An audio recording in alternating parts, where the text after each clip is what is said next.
নমস্কাৰ মই সাজাদ হুছেইনে পঞ্চায়ত নিৰ্বাচন 2025ৰ আন এটা ভিডিঅ'ৰ সৈতে সকলোকে স্বাগতম জনাইছো মোৰ আজিৰ এই ভিডিঅ'টোত এটা আৰু গুৰুত্বপূৰ্ণ বিষয় আলোচনা কৰিব লৈছো আজি আলোচনা কৰিবলগীয়া বিষয়টো হ'ল যে এটা ভোট গ্ৰহণ কেন্দ্ৰত ভোটাৰসকলক বাদ দি আৰু কোন লোক প্ৰৱেশ কৰিব পাৰে তথা পোলিং যি এজেন্ট থাকিব সেই পোলিং এজেন্টৰ সকলৰ ক্ষেত্ৰত বহা মেলা আদি কৰি কেনেকুৱা ধৰণৰ ব্যৱস্থা গ্ৰহণ কৰা হ'ব ইয়াত এটা উল্লেখযোগ্য দিশ হ'ল যে এটা ভোট গ্ৰহণ কেন্দ্ৰত মুক্ত আৰু নিকা ভোট গ্ৰহণ নিশ্চিত কৰাটো এজন প্ৰিসাইডিং অফিচাৰৰ হল প্ৰাথমিক দায়িত্ব আৰু কৰ্তব্য গতিকে এই ক্ষেত্ৰত তেখেতে যিদিনাখন ভোট কেন্দ্ৰ গৈ পাব সেই ভোট কেন্দ্ৰ গৈ পাই ভোট কেন্দ্ৰটো স্থাপন কৰাৰ ক্ষেত্ৰত গুৰুত্ব প্ৰদান কৰিব আৰু লগতে কেইটামান দিশ চোৱাচিতা কৰিব সেই দিশকেইটা হ'ল যে ভোটদাতাসকল ভোট গ্ৰহণ কেন্দ্ৰৰ বাহিৰত থাকিব পৰাৰ যথেষ্ট ব্যৱস্থা আছে নে নাই যথেষ্ট ঠাই আছে নে নাই তথা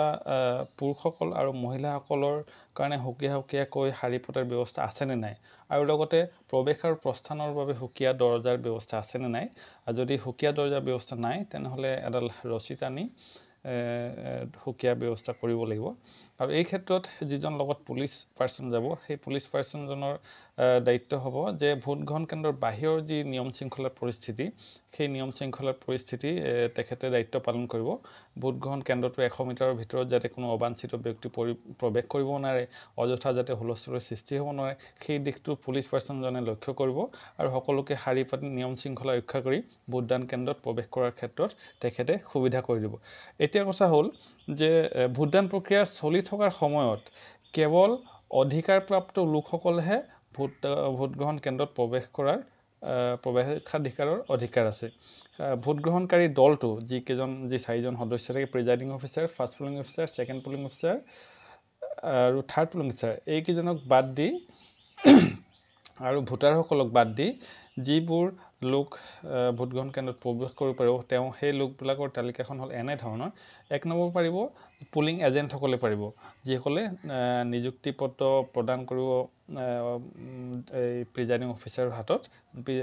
নিযুক্তি পত্ৰ দাখিল কৰিব তেওঁলোক পাৰিব তাৰ পিছত এবাৰত এজন প্ৰাৰ্থী বা তেওঁৰ নিৰ্বাচিত এজেন্ট আৰু পাৰিব ৰাজ্যিক নিৰ্বাচন আয়োগৰ দ্বাৰা প্ৰাধিকৃত ব্যক্তি যিসকলৰ অধিকাৰ থাকিব ভোট গ্ৰহণ কেন্দ্ৰৰ ভিতৰত সোমোৱাৰ তাৰ পিছত থাকিব যে আয়োগৰ দ্বাৰা নিয়োজিত পৰ্যবেক্ষকসকল তাৰ পিছত থাকিব নিৰ্বাচনী কৰ্তব্যত নিয়োজিত দায়িত্বপ্ৰাপ্ত চৰকাৰী বিষয়াসকল আৰু দণ্ডাধীশসকল তাৰ পিছত থাকিব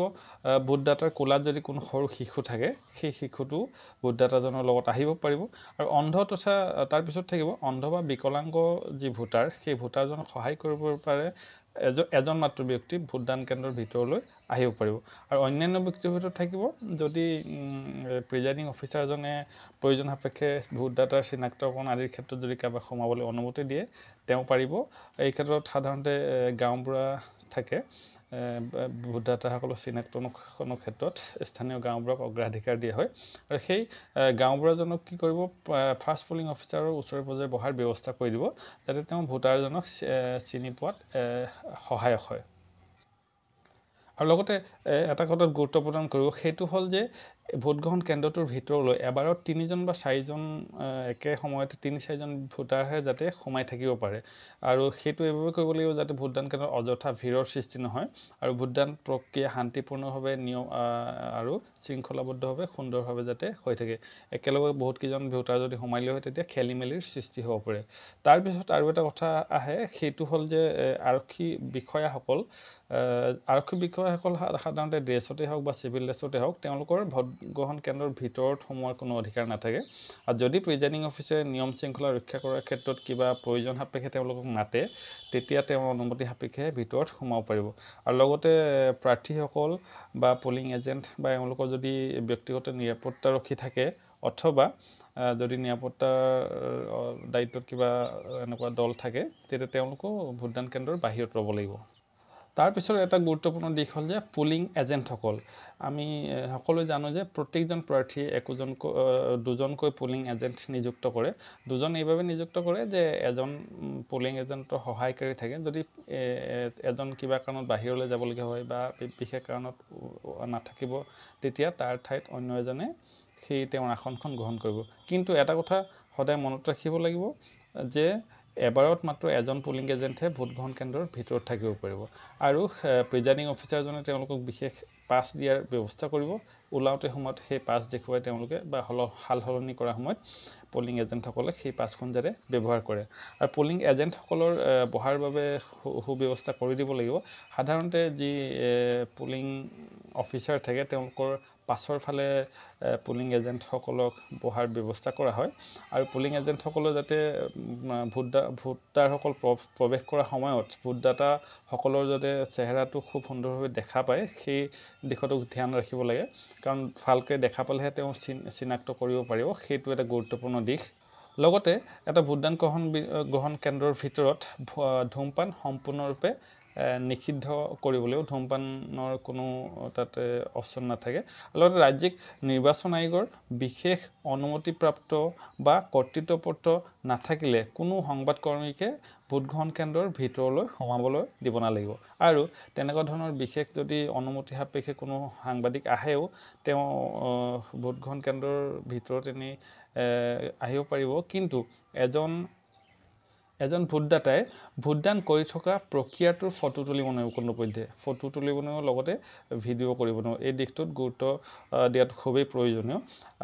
এজন সাংবাদিকে বাহিৰত যিসকল ভোটাৰ শাৰী পাতি থাকে তেওঁলোকৰ ফটো ল'ব পাৰিব সেইটোত কোনো আপত্তি নাই কিন্তু ভোটগ্ৰহণ এই যি বেলট পেপাৰত যি ভোট দিব যাব সেই বস্তুটো কোনোপধ্যে ফটো ল'ব নোৱাৰিব আৰু লগতে আৰু এটা কথা গুৰুত্ব দিব লাগে যে আজিকালি প্ৰায় প্ৰত্যেকৰে এণ্ড্ৰইড মোবাইল থাকে ভিডিঅ' চিডিঅ' থকা মোবাইল থাকে সেই মোবাইলে যাতে ফটো তথা ভিডিঅ' ভোটাৰসকলে তুলিব নোৱাৰে তাৰ প্ৰতি সকলোৱে সতৰ্কতাৰে দৃষ্টি ৰাখিব লাগিব আৰু এই ক্ষেত্ৰত আচলতে পুলিচ পাৰ্চনজনক দায়িত্ব দি দিব লাগে যাতে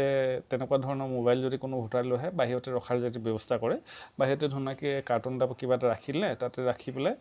ভোটদান কৰি আকৌ ওলাই যাওঁতে ধুনীয়াকৈ লৈ গ'ল সেই ব্যৱস্থাটো ধুনীয়াকৈ কৰিব পাৰি অন্যথা ইয়াৰ আশংকা থাকে যে কোনো ভোটাৰে মনে মনে যদি ভিডিঅ' চিডিঅ' কৰে তেতিয়া অলপ বেয়া পৰিস্থিতিৰ সৃষ্টি হ'ব পাৰে আৰু লগতে এটা কথা গুৰুত্ব দিব লাগে যে পুলিং এজেণ্ট যিসকল পুলিং এজেণ্টসকল যাতে ভোটগ্ৰহণ কেন্দ্ৰটো ইফালে সিফালে যেনি তেনি ঘূৰি নুফুৰে তেওঁলোকক যিহেতু নিৰ্দিষ্ট স্থান দিয়া হ'ব বহিবৰ কাৰণে সেই নিৰ্দিষ্ট স্থানত বহি তেওঁলোকে যাতে নিজৰ দায়িত্ব তথা কৰ্তব্য পালন কৰি থাকে এই দিশকেইটা হ'ল অতি গুৰুত্বপূৰ্ণ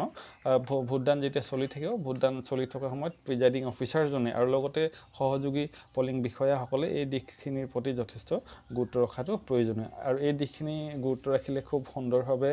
আৰু শৃংখলাবদ্ধভাৱে ভোটদান সম্পন্ন হ'ব গতিকে আজিৰ এই ভিডিঅ'ত এইখিনিকে ক'লোঁ আৰু মোৰ যি নতুন ভিউৱাৰ্ছ আছে তেওঁলোকক অনুৰোধ কৰিলে যাতে চেনেলটো ছাবস্ক্ৰাইব কৰে আৰু ভিডিঅ'টো যদি ভাল লাগিছে নিজৰ সতীৰ্থসকলৰ মাজত যাতে এই ভিডিঅ'টো বেছিতকৈ বেছি শ্বেয়াৰ কৰে